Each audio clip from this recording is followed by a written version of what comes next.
Hi friends, doctor Akash here again. तो आज का हमारा जो टॉपिक है वो है फेल्यूर, समथिंग लाइक दिस। तो फेल्यूर का एक्चुअल मतलब होता है कोई चीज पूरी तरह नाकाम होना या पूरी तरह बंद पड़ जाना, राइट। तो मेडिकल फील्ड में फेल्यूर का मतलब या तो डेथ या डिसेबिलिटी हो सकती है, बट डेंटल में लकीली डेथ नहीं होती है। वी ऑल नो दैट कि dentistry is a safe profession. यहाँ ज्यादा से ज्यादा क्या होगा, आपने कोई ट्रीटमेंट की है, वो फेल होने के बाद डिसेबिलिटी होगी, means patient will not have good aesthetics और गुड फंक्शन। वो वापस हम कर सकते हैं। There are different ways to manage the failure. But सबसे बड़ा प्रॉब्लम मेरे ख्याल से ये होता है कि डॉक्टर सबसे पहले फेल हो जाता है कोई चीज फेल होने के बाद। मेंटली एंड इमोशनली उसको एक फेल्योर का फीलिंग आता है, वो डर जाता है। फियर एक सबसे बड़ा प्रॉब्लम है डॉक्टर्स में। सबसे पहला फियर होता है कि नाउ पेशेंट को क्या बोलूं। उसका रीजन होता है कि आपने पेशेंट को पहले से ही चीजें ओवर हाइप करके बोली होती है कि ये परमानेंट है, लाइफ टाइम है। बिकॉज अगर आप डॉक्टर हो एंड आपको बायोलॉजी का नॉलेज है, बॉडी के बारे में नॉलेज है, तो आप कभी भी किसी पेशेंट को परमानेंट, लाइफ टाइम ऐसे वर्ड्स यूज नहीं करोगे।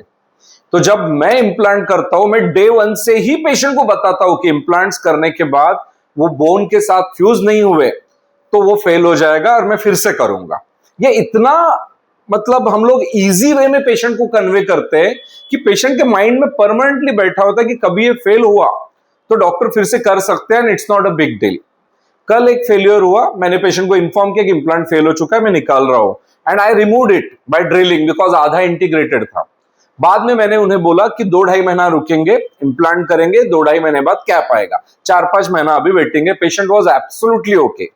इसी पेशेंट को अगर मैंने पहले दिन बोला होता कि इम्प्लांट्स आर परमानेंट बेस्ट, उसे कभी फेल नहीं होता, तो that patient would have killed me. Arguments होते, झगड़े होते।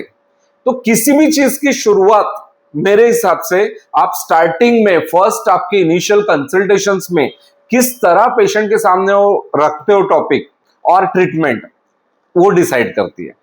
तो कभी भी ध्यान में रखिए, फेलियर होने के बाद उसे मैनेज करना ही है, आइदर विथ इम्प्लांट और विदाउट इम्प्लांट। बट अगर कभी आपको लगता है कि फेलियर के बाद क्लिनिक में मस्ती ना हो, दंगा ना हो, आर्ग्यूमेंट्स ना हो, झगड़े ना हो, तो पेशेंट को डे वन से बताइए कि हर इम्प्लांट फेल हो सकता है। बट मैं आपको भी एक पॉइंट बोलता हूं, in my experience 95% and more failures in implant dentistry osteo integration के पहले होते हैं। तो आपको इसका मतलब ऑस्टियो इंटीग्रेशन पे फोकस करना है।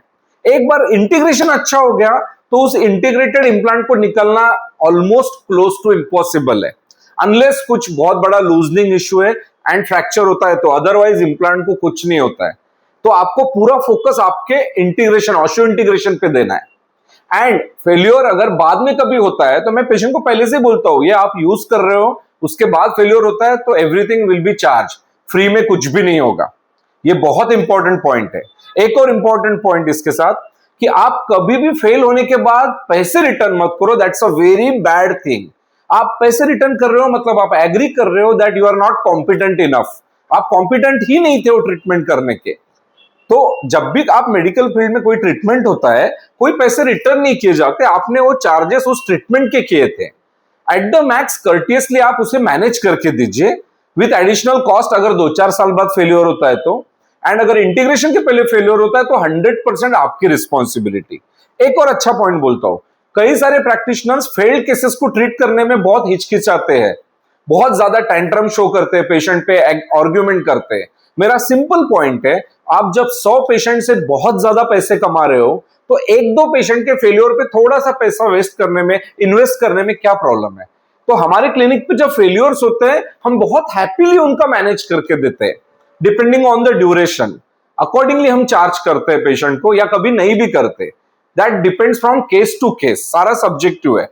तो प्लीज रिमेंबर, जब भी आपके पास कोई इंप्लांट का पेशेंट आता है, सबसे पहले बताओ कि ये इंप्लांट अगर बोन के साथ फ्यूज नहीं हुआ हम फिर से करेंगे, या फिर करने के बाद कुछ दिनों बाद फेलियर होता है, पस होता है, इन्फेक्शन होता है, will remove it and place it again. Patient को बार बार बताओ कि it's not life time.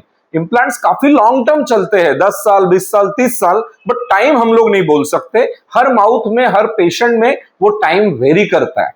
But you have to keep a proper follow up, and इस तरह हम फेल्योर को डिले कर सकते हैं या अवॉइड कर सकते हैं। तो आगे से ध्यान में रखो, जब भी आपके पास पेशेंट आता है, एकदम बोल्ड एंड ऑथोरिटेटिवली आप पेशेंट को बोलिए कि फेलियर हो सकता है, होगा तो हम फिर से उसे वापस प्लेस करेंगे, and after failure inform nicely कि इम्प्लांट फेल हो चुका है, इंटीग्रेट नहीं हुआ, हमें फिर से करना पड़ेगा, and convince patient nicely. Patient will appreciate your trueness, genuineness. Okay, thank you very much.